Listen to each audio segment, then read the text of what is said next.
Hello दोस्तों, स्वागत है आप सबका हमारे question and answer discussion session में, जहां आज हमारा चर्चा का विषय निम्न है। भारत में धार्मिक अल्पसंख्यकों की समस्याओं की चर्चा करें और उनके हल के उपाय सुझाएं। तो चलिए हम आगे बढ़ते हैं और इस सवाल के उत्तर पर चर्चा करते हैं। भारत में धार्मिक अल्पसंख्यकों के सामने आने वाली समस्याएं बहुआयामी हैं।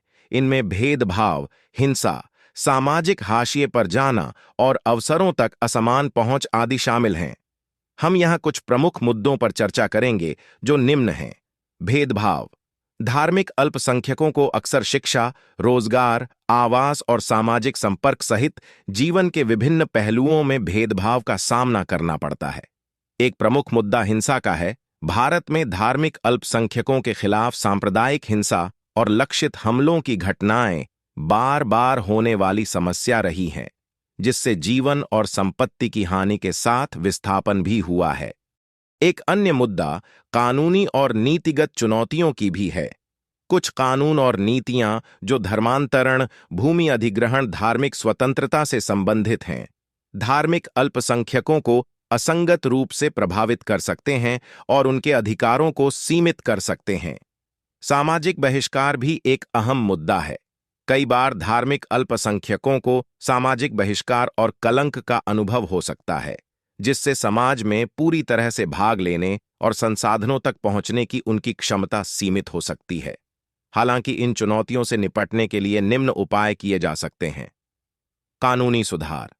यह सुनिश्चित किया जाना चाहिए कि धार्मिक अल्पसंख्यकों के अधिकारों और हितों की रक्षा के लिए कानूनों और नीतियों में संशोधन हो या उनका प्रभावी ढंग से कार्यान्वयन किया जाए, जिसमें भेदभाव विरोधी कानून और सांप्रदायिक हिंसा को संबोधित करने के उपाय शामिल हैं। अंतरधार्मिक सद्भाव को बढ़ावा देना। समावेशिता और पारस्परिक सम्मान की संस्कृति को बढ़ावा देने के लिए समाज के विभिन्न स्तरों पर अंतरधार्मिक संवाद, समझ और सहयोग को प्रोत्साहित किया जाना चाहिए। शिक्षा और जागरूकता। धार्मिक अल्पसंख्यकों के बारे में रूढ़िवादिता, पूर्वाग्रहों और गलत धारणाओं को चुनौती देने, अधिक सहिष्णु और समावेशी समाज को बढ़ावा देने के लिए शिक्षा और जागरूकता अभियानों को बढ़ावा देना चाहिए। सशक्तिकरण और प्रतिनिधित्व।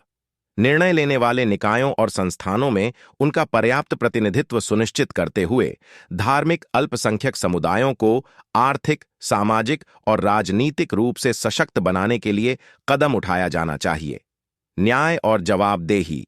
धार्मिक अल्पसंख्यकों के खिलाफ हिंसा और भेदभाव के मामलों में त्वरित और निष्पक्ष न्याय सुनिश्चित करना, अपराधियों को जवाबदेह ठहराना और पीड़ितों को पर्याप्त सहायता और मुआवजा प्रदान करना भी उनकी समस्याओं के समाधान में महत्वपूर्ण भूमिका निभा सकता है। सामाजिक आर्थिक विकास। धार्मिक अल्पसंख्यकों सहित हाशिए पर रहने वाले समुदायों का उत्थान करने और शिक्षा, स्वास्थ्य देखभाल और आजीविका के अवसरों तक पहुंच में असमानताओं को दूर करने के उद्देश्य से लक्षित सामाजिक आर्थिक विकास कार्यक्रमों को लागू किया जाना चाहिए। अंतर्राष्ट्रीय जुड़ाव। सर्वोत्तम प्रथाओं को साझा करने, ज्ञान का आदान प्रदान करने और धार्मिक अल्पसंख्यक अधिकारों की सुरक्षा की वकालत करने के लिए अंतर्राष्ट्रीय संगठनों और हितधारकों के साथ भी जुड़ा जा सकता है। इस प्रकार से इन उपायों को लागू करके भारत एक अधिक समावेशी और न्याय संगत समाज बनाने की दिशा में काम कर सकता है, जहां धार्मिक अल्पसंख्यक सम्मान, सुरक्षा और समान अवसरों के साथ रह सकें। धन्यवाद। मिलते हैं हम अब अपने अगले वीडियो में। तब तक के लिए जय हिंद।